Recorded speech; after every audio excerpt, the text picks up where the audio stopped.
Alright, I'm on hole number 7 of the Tropic Kings tournament in Tuesday's qualifying round. Let's go take a look at hole number 7. Hole number 7. Alright, gotta take a deep breath. This is the fish hole. I don't know what everybody else calls it, but it's the fish hole. It kind of looks like a dolphin maybe, but it's the fish hole. And I'm going to be hitting from this first cut of the rough and trying to just dribble out onto the green and get a hole in one. It's a very tricky wind adjustment here, so I'm going to be taking a wood and I'm going to be taking a Viper, and my Viper is at 1.9 per ring. That's its max club. So if my red line was out here and I had my Viper all the way against the red line, my max number is 1.9. If your minimum club is down here and here's your mid, you're going to have one number for your mid, one number for your max, or for your minimum, one number for mid, one number for max. Don't worry about this number and don't worry about this number too much when you're new. Learn this number right here, this 1.9. So even though I'm not going to be in my max club, I'm probably going to be more towards my mid with the Viper, maybe even my minimum. I'm still going to use a max wind adjustment of 1.9, and I'm going to add on an additional 20%. So that means that if I have, so we have some easy math here. Let's say I had a 4 wind. Okay, 20% would make that a 4.8 wind. So then I'm going to move, so 2 rings is 3.8, and that leaves me with, that's 3.8, so 4.8 minus 3.8 leaves me 1 mile per hour, so that means I'm going to do a 2.5 ring pull. Alright, that's how that math works. And you have to, and I've done this so many times that and you'll hear me sometimes when I'm setting up shots and I'll go, okay, 3.8, so I move it 2 rings, and then I go, okay, that leaves me 1, and that's about half a ring. So I'll try and break it down into multiples of this, and I'll move it that many rings, and then I'll take the remainder that's left and figure out how many times that'll go into 1.9.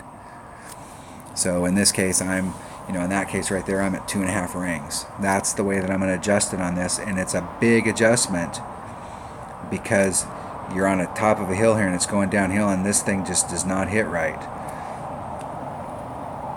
And I've been working this hole all week long to try and get that rough bump somewhat perfected, so I'm going to use a Viper. I'm going to take my Viper, that's the club. I'll take my backbone just in case, but I'm not going to need it. I'm going to take a Navigator to cut the wind down as much as I can. Let's open up a chest, get some clubs rolling. Always looking for club cards. If you play on a regular basis, if you do the math, let's say you're a 50% win rate.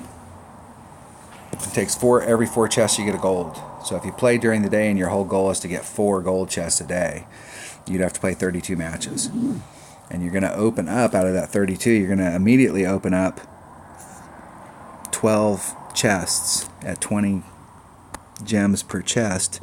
You're going to have some gems during the week in order to stay on that track. I'm going to go right at it. And let's see if a little backspin will shorten me up or if it really screws me up. Just a little bit of backspin and go right at it. Okay, so 2.8 and 20% would be 5, so that's about 3.3. My Viper hits 1.9, so it's not quite a 2-ring pull. And then we're just going to try and hit perfect. And I got a little irregular, a little lag right there. And that was definitely a scoot across. And the thing here on this hole is it's got that backboard right there, and you will not end up on the fringe, and so you're going to end up with a long putt. And these long putts on this hole can be very dangerous. So part of that was a product of the ball guide lying to me. It needed more backspin so that it would blow up, or I needed to be on the second cut of rough where my opponent's at. But I do not like this shot, and I don't like this shot for several reasons. I don't like to be that close to this sand. I like to be 2 rings away from any transitional surface, and I don't want to be that close to the sand, because in this case, if you adjust for the wind properly and then you hit it great to the left, you could end up on that, in that sand.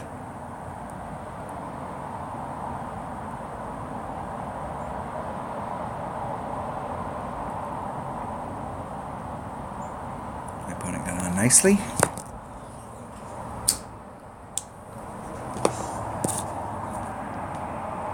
Oh, this is a big putt.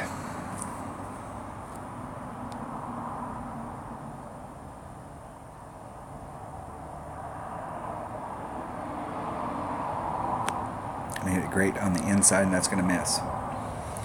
Missed. That just blows. Get an eagle on 6 and miss a par 3. There's nothing more sickening than getting a par on a par 3 in a tournament. And this par 3 right here is super, super dangerous. There's going to be a lot of people who get pars on this during the week. And that was just a matter of me trusting the ball guide, what the ball guy was telling me, and the ball guy was a liar. Because it hit in the right transition it hit where I wanted it to hit. It just, the ball guide lied to me. I'm the player, so it was my fault. Alright, that was hole number 7 of the Tropic Kings tournament and Tuesday's qualifying round. Thanks for watching.